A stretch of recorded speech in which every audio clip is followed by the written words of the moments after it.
Okay, we're checking example 1 on section 6.1. So it's absolute extrema. Let's see, the function is f of x equals 3x to the 2/3 minus 3x to the 5/3. So absolute extrema just means all we're trying to do is find the absolute largest y value that this function will have, and then the smallest y value that it will have as well, the minimum y value. Okay, on the entire given interval. So there's only 4 steps that we have to do here. This first step is to find the critical numbers. So as we remember, that's find the derivative.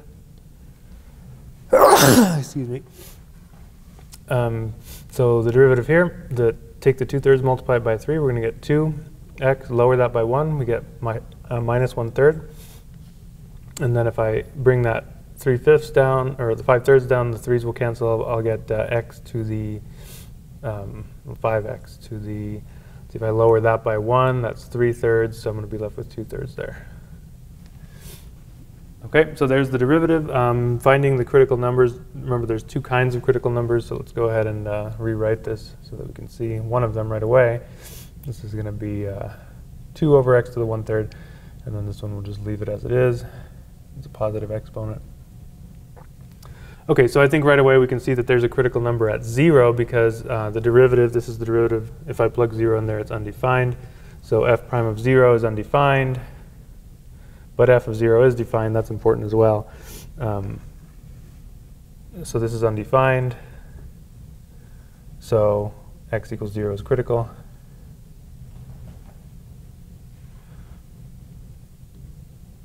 But I'm forgetting that this thing is only defined on the interval, or this is the interval we're given from 0 to 8. So we'll notice that 0 is critical, but it's also an endpoint. So the steps where we have to plug in the critical numbers and the endpoints, that's just really going to be the same thing there. But there is one other critical number, and that's where we're going to get that by setting the function equal to 0 and solving for x. So if I set this thing equal to 0, I can move that to the other side of the 0, or of the equal sign, and we'll get 2 over x to the 1/3 is equal to 5x to the 2/3. And then we can cross multiply here, or just multiply both sides by x to the 1/3. That's going to give us 2 is equal to, if I multiply these together, remember what you have to do with the exponents, you add them. 1/3 plus 2/3 is just 1.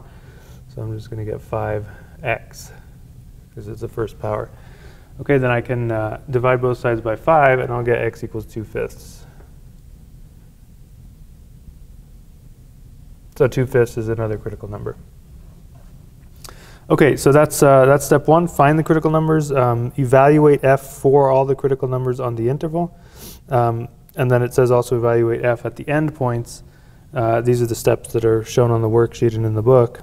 And then it says for step 4, the largest value is the absolute maximum, the smallest is the absolute minimum. So that's all we have to do next, is just plug in basically the 2 endpoints and the critical number and see which one's the biggest and which one's the smallest. So let's find f of 0, that's an endpoint. It's also critical, but it doesn't matter, we're going to plug it in. F of 0 here, if we plug in 0, we'll notice that we're just going to get 0 out, because 3 times 0, 3 times 0.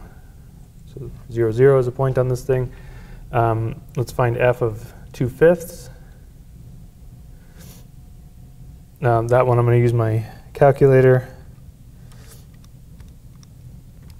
So it's kind of a complicated, if you're going to write it as an exact expression, it's kind of complicated, so I'm just going to use the decimal approximation here.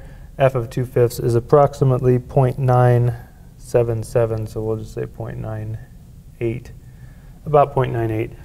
If you want to do this as an exact answer, you can just, in fact, actually, let's just go ahead and do this.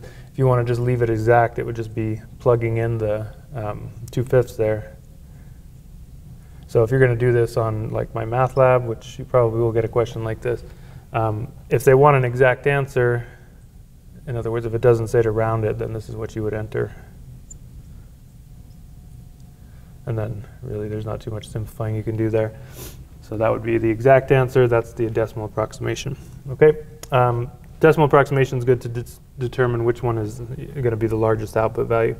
And finally, we'll do the other endpoint, 8. So if I plug in 8, and remember that what we're doing is plugging all of these things into the original function. Okay. So f of 8, if I plug that in there, I get negative 84. And this is exact, negative 84. Okay. So now the last step is just to compare all of these numbers and see which one's the biggest of the three of them, which one is the smallest of the three of them. Okay, well clearly 0.98 is the largest and negative 84 is the smallest. So to answer the question, find the absolute maximum.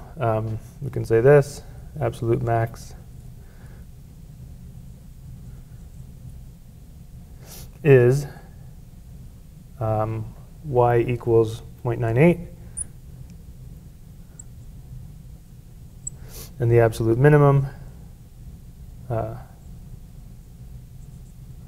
is y equals negative 84. Okay, so when we refer to the absolute maximum and absolute minimum, we are referring to y values. So the question really is, what is the largest y value that this function will output, and what is the smallest y value that this function will output? So we've answered the question.